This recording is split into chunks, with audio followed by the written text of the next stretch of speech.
Hi, this is Jason King, and today we're going to go over how to make your Android phone and tablet work together.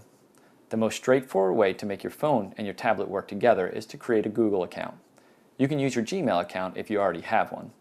And then you use that account to sync applications such as your email, contacts, and calendar. When you initially set up your Android device, it will likely ask you if you want to add any Google accounts. If you did not complete that step, you can still update your Google account at a later time. To do this, just find and open your settings application inside your device and scroll down to the Accounts area. Click the Add Account button and you'll see a list of accounts that you can add. Google is one of those options. If you select Google, it will give you the option to either add a new or existing account, and you can select the right option based on your circumstance.